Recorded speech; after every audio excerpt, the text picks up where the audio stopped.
Assalamualaikum warahmatullahi wabarakatuh.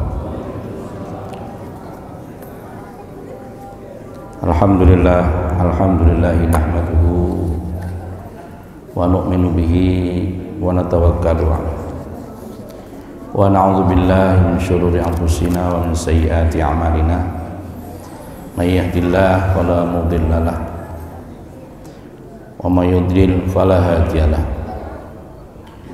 Asyhadu an la ilaha illallah wahdahu la syarika lah.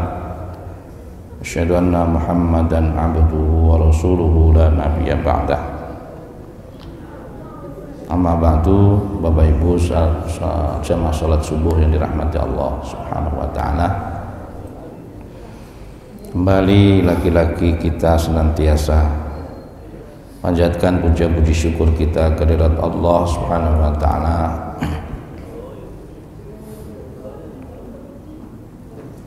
Di pagi hari ini, di hari yang ke-21 di bulan Ramadan, kita masih senantiasa dalam keadaan sehat, tidak kurang suatu apapun,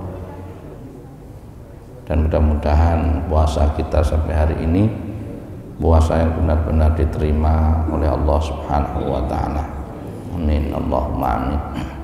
Salawat dan salam senantiasa tercurah junjungan Nabi kita Nabi Allah Muhammad sallallahu alaihi wasallam, Nabi akhir zaman yang senantiasa kita harapkan syafaatnya di yaumul qiyamah.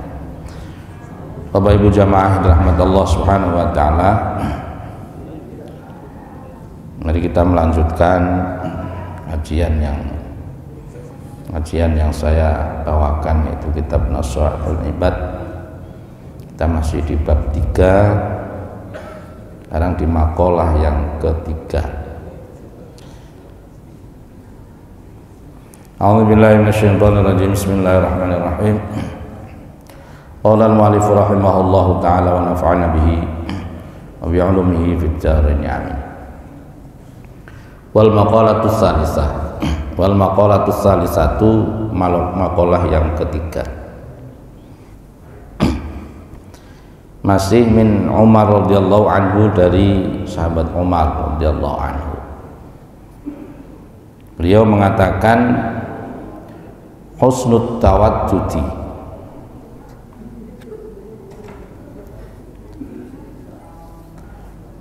husnut tawaddudi ilan nasi nisful aqli.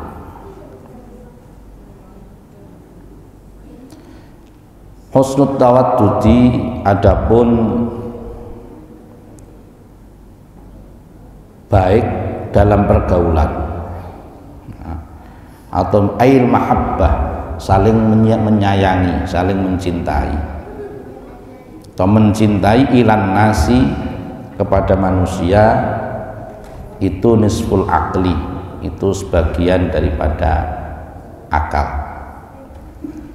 Saling menyayangi antar manusia, atau kita menyayangi kepada sesama manusia, itu adalah separuh daripada akal. Di dalam masyarakat kita saling menyayangi, saling mengasihi, saling membantu, ya. Dalam pergaulan, ini adalah sebagian daripada akal. Sebagaimana kamaruya, sebagaimana diriwayatkan an Ibnu Hibban, dari Ibnu Hibban, At-Tabarani dan Imam At-Tabarani, wal Baihaqi dan Imam Baihaqi. An Jabir bin Abdullah, dari Jabir bin Abdullah, bahwa anna Nabiya sallallahu alaihi wasallam qala, sesungguhnya Rasulullah sallallahu alaihi wasallam beliau bersabda, mudaratun nasi sedekah, sedekatun, berkasih sayang atau berbuat baik kepada manusia itu adalah salah satu bentuk daripada sedekah. Nah, jadi kita berbuat baik kepada sesama, baik kepada orang lain, memiliki hati yang baik kepada orang, ini adalah salah satu daripada sedekah. Ai mulaq taqatun nasi bil qauli wal fi'li. Kita bergaul di dalam kalangan manusia dengan ucapan dan perbuatan yang baik, itu yusabu 'alaiha sawabus shadaqah. Itu diberi pahala sebagaimana kita bersedekah.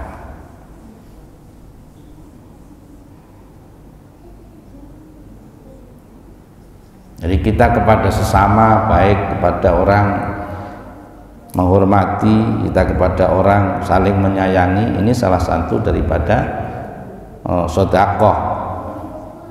Jadi apa yang kita lakukan itu akan diberi pahala sebagaimana sedekah. Maka ada dalam riwayat yang lain bahwa tabassumuka liwajhi abik ahika sedekah. Tersenyummu kepada saudaramu, kepada sesama, ya, itu ya bernilai sedekah. Jadi senyum saja kepada orang lain ini adalah sedekah.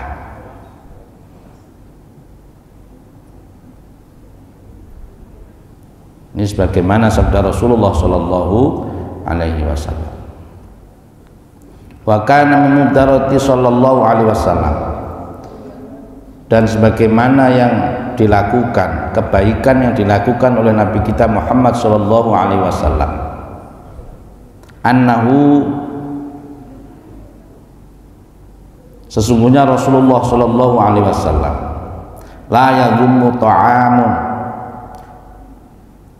la yadhummu ta'aman, bahwa Rasulullah Shallallahu Alaihi Wasallam itu la yadhummu, tidak pernah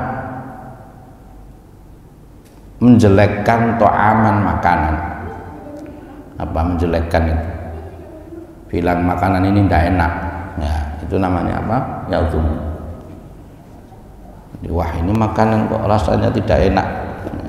Di beliau tidak pernah apa? Mencela, ya betul, ya mencela makanan. Ya, beliau itu kalau tidak suka ya diam, kalau suka dimakan, kalau tidak suka diam. Nah, jadi ini akhlak Rasulullah Shallallahu Alaihi Wasallam. Jadi yang dihidangkan oleh istri-istri beliau tidak pernah dicela. Ini makanan kok kayak begini. Ini masa apa memang? Wasin kayak upilmu. Kita itu biasa begitu ya. Ini makanan asin sekali, dan perempuan itu aneh. Kalau asin itu malah garamnya sedikit, tapi kalau nggak asin itu bilangnya garamnya banyak. Kalau dibilang wah mah kurang asin, masa tadi perasaan tak kasih banyak garamnya. Kalau bilang asin itu terus bilang, loh perasaan tadi garamnya sedikit, loh kok sedikit kok bisa asin ya. Jadi Rasulullah itu nggak pernah mencela makanan yang dihidangkan. Bahkan makanan apapun kalau maunya dimakan, kalau tidak ditinggalkan. Ini termasuk akhlak Rasulullah Shallallahu Alaihi Wasallam. Supaya apa? Tidak menyakiti orang yang menyajikan. Sudah dari pagi masak, ya, sambil nyuci, sambil nyuap anak, sambil semacam-macam, begitu menghidangkan untuk suaminya berharap untuk dipuji, ternyata dicela. Ini kan sakit hati. Ini mudaratun nas. Ya. Nanti bahasanya tinggal makan saja. Kebanyakan mulut Bapak. Ya kalau kurang asin ya ke dapur sendiri terus ambil garam, begitu aja selesai ya. Tidak usah mencela. Nah, ini akhlak sebagaimana yang dicontohkan oleh Rasulullah Shallallahu Alaihi Wasallam. Jadi tidak pernah. Kemudian yang kedua, wala yanharu khadiman, dan tidak pernah membentak pada pembantunya. Enggak pernah berbicara kasar kepada pembantunya. Pada pembantu yang membantu itu tidak pernah bicara kasar. Ini akhlak Rasulullah, karena begitu bicara kasar itu menyakiti orang lain. Ya. Padahal sudah berusaha untuk membantu kita, membantu, ya. Tapi kadangkala itulah ya. Namanya bos itu kadang merasa nggak pernah salah ya. Ya. Jadi di dunia ini yang nggak pernah salah itu ada 4. Yang nggak pernah merasa salah itu yang pertama itu penguasa. Penguasa itu pasti nggak pernah salah. Apapun yang dilakukan, keputusan yang ditetapkan pasti benar. Ya. Tidak akan ada salahnya. Yang kedua itu orang kaya. Ya. Orang kaya itu nggak pernah salah. Ya. Orang kaya itu nggak pernah merasa salah. Kau bicara apa? Kau diam sudah. Ya. Kau usah banyak ngomong. Ya. Dia nggak salah. Yang ketiga itu orang tua. Orang tua itu juga nggak pernah salah orang tua. Bapak Ibu kan jadi orang tua kan begitu. Anak pun apa itu pasti ada pasal yang untuk membenarkan perkataannya. Ini orang tua. Ya. Saya ini sudah tua, sudah tahu, ya gitu. Tidak pernah menghargai pendapat anaknya. Padahal belum tentu pendapat orang tuanya lebih benar daripada pendapat anaknya. Tapi kita ini kadang sering merasa lebih benar daripada anak kita. Ya, kita juga punya orang tua, juga sudah jadi orang tua kan, kita tahu. Orang tua kita yang semakin tua itu semakin rewel kadang-kadang ya, menganggap dia paling benar, pendapat anaknya ya salah. Ini kadang kita ini juga termasuk akhlak, ya. Menghargai pendapat orang lain, menghargai mendengar pendapat orang lain sehingga mendapat keputusan yang baik. Yang keempat siapa? Wanita, perempuan. Ini juga nggak pernah salah dia. Ya. Walaupun sen kanan belok kiri tetap benar saja. Ya. Maksud saya itu Pak, sen kanan tadi kok Bu belok kiri supaya Bapak itu hati-hati kalau lewat sebelah kanan saya. Itu masih ada pasal gitu. Pokoknya nggak pernah ada salah-salah. Ya tadi itu. Kalau keasinan dibilang perasaan tuh saya kasih garam sedikit kok asin ya. Wah, ada garam sedikit kok asin, enggak ada. Jadi itu karakter itu seperti itu. Jadi itu ya. Jadi Rasulullah itu yang kedua tidak pernah menyakiti dengan ucapannya, ya. Membentak maupun berbahasa yang kasar kepada pembantunya.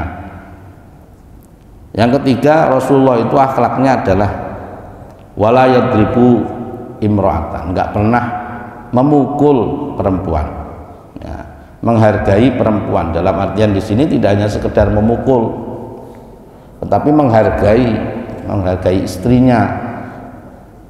Ya, bahkan ketika perang pun, ya,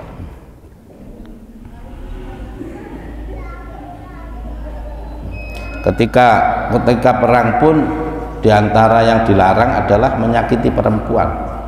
Ini adalah agama yang dibawa Rasulullah Shallallahu Alaihi Wasallam. Ini kenapa mati nyala? Oh, PLN lagi. Aduh, ini bikin rusak apa? Alat-alat dapur, alat-alat ini ya.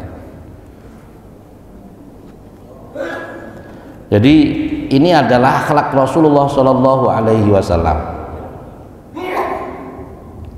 Tidak pernah menyakiti, tidak pernah atau sangat menghargai perempuan.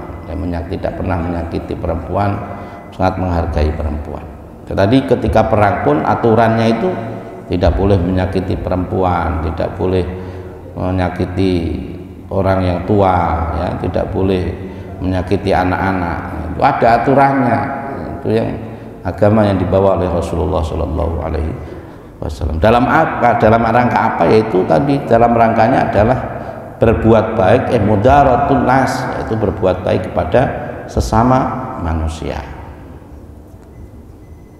Wa kana min mudarati Shallallahu Alaihi Wasallam. Jadi di antara caranya Rasulullah untuk berbuat baik kepada sesama, kepada manusia, yaitu tadi, ya, tidak pernah mencela makanan karena takut menyakiti istri yang menyajikannya, tidak pernah berkata kasar kepada pembantunya, takut juga menyakiti hati pembantunya, tidak pernah memukul perempuan. Jadi kalau ada orang laki-laki suka memukul itu aneh, tidak mengikuti sebagaimana Rasulullah Shallallahu Alaihi Wasallam. Kita lanjutkan. Ya. Wa husnus su'ali, adapun sebaik-baik bertanya itu nisful ilmi. Ya. Bertanya itu adalah sebagian daripada ilmu. Jadi kalau nggak paham, bertanya, karena dengan bertanya itulah kita akan mendapat ilmu apa yang kita tidak tahu. Tapi juga jangan terlalu banyak bertanya, nanti jadinya kayak Bani Israel, ya, dipersulit karena banyak bertanya. Artinya bertanya yang masuk akal, bertanya yang apa, yang sehingga dengan pertanyaan itu kita bertambah ilmunya. Kalau Bani Israel bukan bertanya tapi ngeyel. Ya, di dalam Al-Quran itu disuruh menyembelih sapi, tanya sapinya yang umur berapa, ya, terus sapinya yang warnanya bagaimana, sapi yang modelnya bagaimana, banyak tanya, akhirnya dipersulit. Padahal seandainya dia disuruh menyembelih kemudian sapi saja disembelih, selesai. Tipikalnya pertanyaannya sehingga mempersulit dirinya, ya. Jadi ngeyel dengan bertanya itu beda. Ini kalau bertanya itu ya kepengen tahu supaya menambah ilmu. Jadi pertanyaan itu, pertanyaan yang baik atau baik dalam bertanya itu sebagian daripada ilmu. Kemudian yang ketiga, wa husnut tadbir, adapun baik di dalam pengelolaan kehidupan, terutama dalam keuangan di sini, ya. Husnul tadbir itu mengelola keuangan, mengelola kehidupan. Itu nisful ma'isyah, ya, itu sebagian daripada ma'isyah, sebagian daripada ekonomi. Jadi baik dalam pengelolaan kehidupan, keuangan dalam kita, ya, dalam kita hidup ini sebagian daripada ekonomi. Jadi kalau salah di dalam pengelolaan ekonomi kita, ya kita akan hancur. Makanya pengelolaan yang baik ini sebagian daripada kehidupan kita. Ini terutama bagi ibu-ibu. Jadi suaminya kerja setengah mati tapi yang mengelola keuangan tidak bisa, hancur, ya. Gajinya suaminya besar tapi yang dikeluarkan lebih besar, ya, akhirnya enggak sukses, ya. Jadi pengelola keuangan ini penting karena sebagian daripada ma'isyah. Jadi kalau punya keuangan satu bulan, taruhlah misalnya 5 juta atau 6 juta, yaitu dikelola dengan baik, tidak terlalu boros tapi juga tidak terlalu pelit, tidak terlalu kikir, dicukupkan apa yang ada. Jadi kalau punya gaji walaupun 10 juta atau dalam ketika punya gaji 10 juta langsung dalam 10 hari habis, ya nanti setelahnya untuk apa, ya. Makanya harus ada apa, ya, harus ada planning di dalam kehidupan ini, dalam kita mengatur keuangan, mengatur ma'isyah ini. Karena mengatur keuangan ini termasuk sebagian daripada kehidupan kita. Mau nggak mau harus dikelola. Kita punya anak direncanakan, ya paling tidak begitu. Ini untuk pendidikannya, ini untuk nanti bayar SPP-nya anak, ini untuk, ya, ini begitu. Jadi tidak semua terus sembarangan, ya. Akhirnya nanti 10 hari setelah gajian habis, bingung, kebutuhan depan masih banyak, akhirnya ngutang sana ngutang sini, nggak tertutup, ya. Disesuaikan dengan apa? Dengan kemampuan kita. Nah, tapi jangan juga terlalu pelit, rugi kalau terlalu pelit juga, ya, punya uang banyak nggak bisa menikmati, ya dinikmati tapi sebagian juga disisihkan untuk persiapan. Ini pengelolaan keuangan, pengelolaan ekonomi ini dalam agama pun menjadi penting ya, karena sebagian daripada ma'isyah ya, daripada ma'isyah. Ini kata yang dikatakan oleh Sayyidina Umar bin Khattab ya.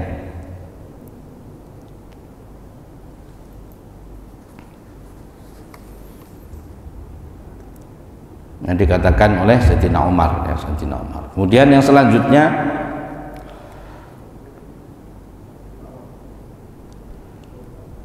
wal maqalatur rabi'ah, maqalah yang keempat, an Utsman radhiyallahu anhu, dari Sayyidina Utsman, man tarokat dunya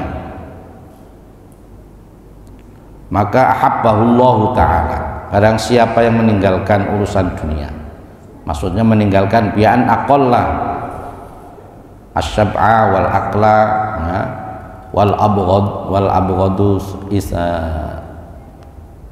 as-sana'a minan nasi.